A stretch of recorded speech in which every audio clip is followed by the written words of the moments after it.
नमस्कार, मैं हूं आबिद राज। आप देख रहे हैं A2 Next YouTube channel. Siwan के सबसे बड़े डिजिटल प्लेटफॉर्म में आप सभी का बहुत बहुत स्वागत है। आज हम चुनावी हलचल में आए हुए हैं बढ़िया विधानसभा क्षेत्र। यहाँ पे आज हम बात करेंगे बढ़िया के डॉक्टर अशरफ साहब से, जो आरजेडी के यहाँ भावी प्रत्याशी हैं। क्या कुछ उनके मन में चल रहा है, क्या कुछ सोचे, एक डॉक्टर होने के बावजूद वो राजनीति में क्यों आना चाहते हैं, इसके पीछे क्या कुछ कारण है। क्योंकि 2020 के चुनाव का आगाज हो चुका है। सारी पार्टियां अपने अपने स्तर से तैयारियां कर रही हैं, अपने अपने पदाधिकारियों को, अपने अपने कार्यकर्ताओं को ताक दे रही है बूथ लेवल पे कार्य करने के लिए, लोगों से जुड़ने के लिए। इसी क्रम में हम इनसे बात करेंगे डॉक्टर अशरफ साहब से। डॉक्टर अशरफ साहब, आपका बहुत बहुत स्वागत है हमारे नेक्स्ट न्यूज़ चैनल। आप सभी को शुक्रिया और बहुत बहुत ही स्वागत मेरी तरफ से भी, जो आप लोगों ने हमको मौका दिया बोलने का। अशरफ साहब, एक बात बताइए कि अब चुनाव का माहौल है और क्या कुछ आपके मिजाज में आया, क्योंकि आप एक डॉक्टर हैं, डॉक्टर होने के बावजूद राजनीतिक में क्यों आना चाहते हैं? बिल्कुल सही बात है, आपका सवाल हमारे लिए बहुत ही अच्छा है। मैं बढ़िया में लगभग आज 13 साल से डॉक्टरी कर रहा हूँ, प्रैक्टिस कर रहा हूँ। डॉक्टरी करना भी एक समाज सेवा का, सोशल वर्क का बहुत ही अहम अंग है, बहुत इम्पोर्टेंट बात है। हम लोग जैसे आप डायरेक्ट समाज में जाते हैं किसी भी पत्रकारिता के लिए, किसी भी समाचार के लिए, ठीक उसी तरह से हम लोग डॉक्टरी जो करते हैं इससे डायरेक्ट पब्लिक की सेवा में रहते हैं, डायरेक्ट पब्लिक के कांटेक्ट में जाते हैं। तो हम आज लगभग 13 साल से पब्लिक का सेवा करते आ रहे हैं। बढ़िया की जनता जो है किन किन समस्याओं से जूझ रही है, कौन कौन सी चीज़ें हैं जो बढ़िया की जनता के सामने एक मुद्दा बन के खड़ी है, इन सारी चीज़ों को मैं लगभग 13 साल से देख रहा हूँ। और बढ़िया की जनता के बीच बहुत ही क्लोज रिलेशन में, मैंने गहरे संबंध में हम अपना समय व्यतीत कर रहे हैं। इन सारे हालात को मिलाते हुए मैंने देखा कि राजनीति के क्षेत्र में आज बढ़िया 15 साल से माने 13 साल से हमारे साथ में है, लेकिन 2 टर्म हुआ बढ़िया विधानसभा हुई। सब मिला जुला करके 13-14 साल हुए, लेकिन 2 टर्म यानी 10 साल हुए बढ़िया विधानसभा हुए। और इस 10 साल में बढ़िया विधानसभा में हमारे आँखों से देखने में आज तक सरकारी संबंधों से कोई विकास नहीं दिखता है जो कि प्रॉपर हुआ। जैसे में एक यहाँ ये बना, क्या बोलते हैं, स्टेडियम बना, वो स्टेडियम भी आपका इनकम्प्लीट है, पूर्णतः इनकम्प्लीट है। उसका कोई माई बाप नहीं है कि कहाँ से फंडिंग, कहाँ से नहीं फंडिंग, कब पूरा हुआ कब नहीं। दूसरी बात है कि बढ़िया मार्केट में आप आकर देखेंगे किसी भी सरकारी व्यवस्था से, किसी भी फंड से कोई विकास नहीं हुआ, चाहे वो विधायक के लेवल से हो या और भी बहुत सारे जनप्रतिनिधियों का आधार है जहाँ से कि होना चाहिए था, कहीं से कोई विकास नहीं। तो अब ये नीतीश जी हमारे जो बिहार के मुख्यमंत्री हैं, उनका विकास कार्य के ही नाम पे वो चुनाव लड़ेंगे। सड़क भी बनी हुई है, बिजली भी पहले से बहुत अच्छी है, तो किस क्षेत्र में विकास नहीं हुआ है? हम सड़क बनी गई है, बिजली है ये। देखिए, बिल्कुल सही बात है। हमारे माननीय मुख्यमंत्री महोदय विकास पुरुष थे, हैं नहीं। पहले 5 वर्षों के चरण में उन्होंने इतना अच्छा काम किया कि बिहार की ही जनता नहीं, पूरे हिंदुस्तान की जनता उनको विकास पुरुष के नाम से कहने लगी। लेकिन जब ये दूसरा शिफ्ट, तीसरा शिफ्ट उनको आया, तो इसमें उन्होंने अब अपना कुर्सी के विकास में अपना सारा स्ट्रेंथ, ताकत पर लगा दी, जो बिहार की पूरी जनता जानती है। ठीक है, आपका कहना सही है, सड़क का विकास हुआ है, विद्यालय का विकास हुआ है, बहुत सारा विकास है। लेकिन आप हमको एक बात बताइए कि आप ये डिजिटल जो लेकर के अपने हाथों में घूम रहे हैं, इसका विकास ऐसे 15 साल पहले हुआ था? ये डिजिटल सोशल मीडिया का विकास 15 साल पहले हुआ नहीं हुआ था। मैं आपको बता रहा हूँ, पूरी दुनिया इस 15 वर्षों में, विगत 15 वर्षों में एकदम जो विकास का ग्राफ है ना, ऐसे 90 डिग्री के रूप में जा रहा है। हम उसको मतलब 90 डिग्री के करीब कह रहे हैं। पहले वही विकास का ग्राफ, हमारा और आपका कितने दिन का उम्र हुआ, बहुत लंबा समय गुजरा है। 50 साल पहले की बात करेंगे तो आज से 10 साल के पहले, यानी उसके पहले 40 साल में जो विकास का ग्राफ था वो 25-30 डिग्री के ग्राफ में जा रहा है। स्लोप में। लेकिन आज का विकास का ग्राफ समझिए कि 80 degree 85 degree up to 90 degree के ग्राफ स्लोप में जा रहा है। तो आप बताइए कि 15 सालों में पूरे राज्य, एक एक राज्य की बात कीजिए, आप कोई भी राज्य, जैसे उत्तर प्रदेश हमारा पड़ोसी, उत्तर प्रदेश की बात कीजिए, कितना फास्ट और कितना तेज विकास किया है।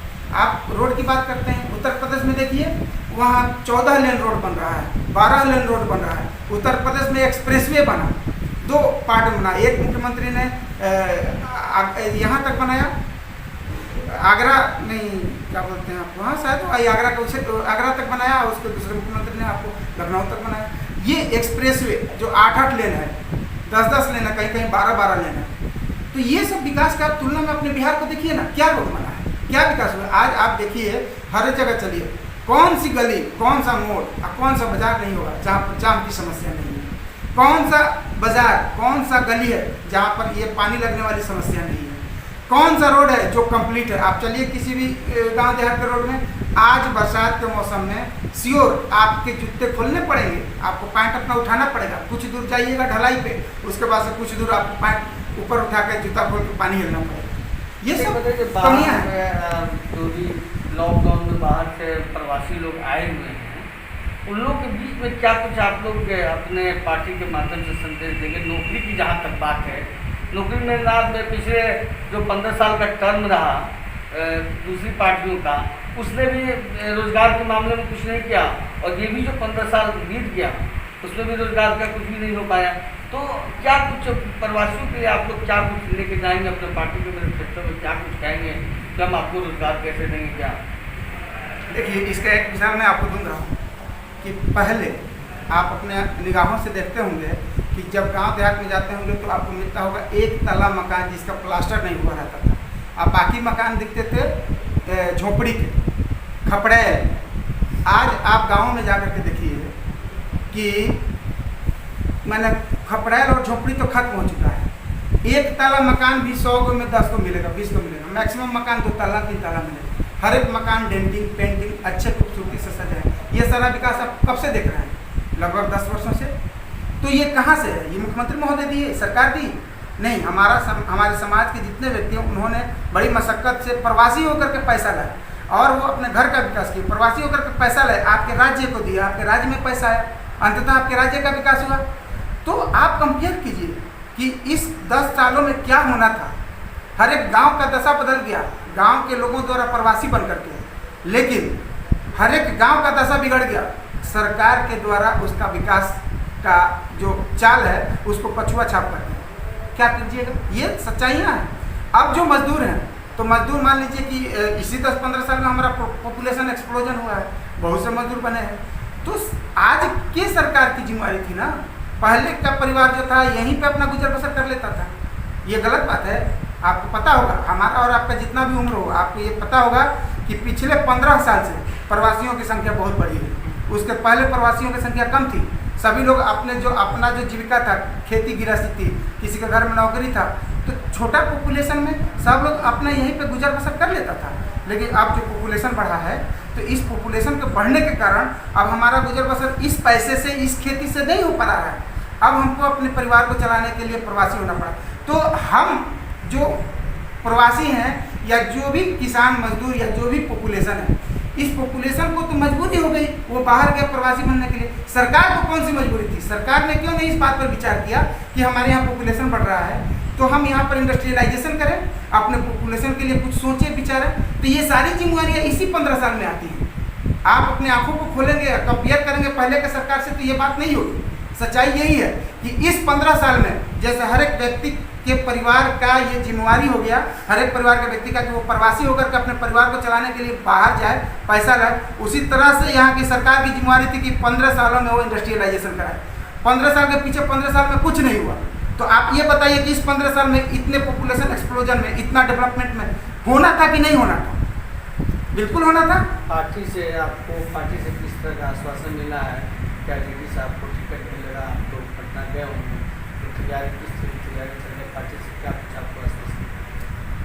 पटना का जहाँ तक सवाल है, तो ये हमारा अपना स्पेशल सिवान है। स्पेशल सिवान में हम आपको यही बताएंगे कि यहाँ पर टिकट की बंटवारे की जो बात होगी वो सारी बातें यहाँ के जो भी जनप्रतिनिधि हैं उसके कार्यकलापों पे होगी। यहाँ के कार्यकलापों को देखा जाता है, उन कार्यकलापों को देख करके यहाँ के जो लोकल पदाधिकारी हैं, जैसे में यहाँ के लोकल पदाधिकारी में जनाब शहाबुद्दीन साहब हैं, जनाब डॉक्टर मोहम्मद शहाबुद्दीन साहब हैं, मैडम हैं, हिना साहब हैं,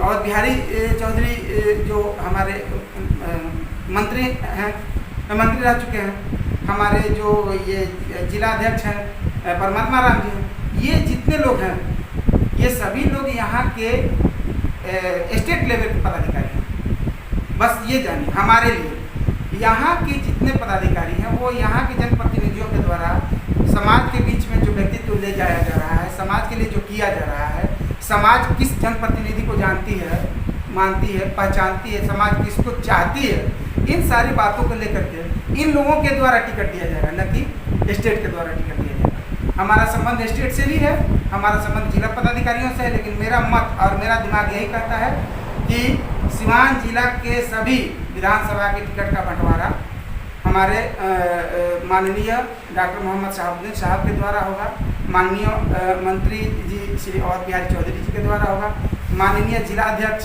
श्री परमात्मा जी के द्वारा होगा।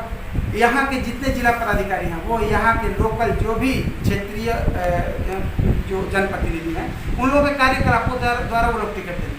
हम अपने सभी पदाधिकारियों से, हेना साहब मैडम से जा कर के आज्ञा लिए, है ना, उनसे इजाज़त लिए कि मैडम हमको आप इजाज़त देंगी तो मैं क्षेत्र में काम करूँगा, जनता के पास जाऊँगा, उससे चुनावी दौर की बात करूँगा। उन्होंने इजाज़त दिया और ये कहा कि आप जाइए, जनता से मिलिए, जैसा आपका परफॉर्मेंस होगा वैसा आपके विषय में सोचा जाएगा। तो एक बात बताइए कि यहाँ पे 15 सालों से जदयू के विधायक साहब उनको आप किस तरह फाइट करें, क्योंकि वो तो बहुत मजबूत यहाँ पे मजबूत पोजिशन में रहते हैं, 15 साल से कंटिन्यू वो विधायक हैं।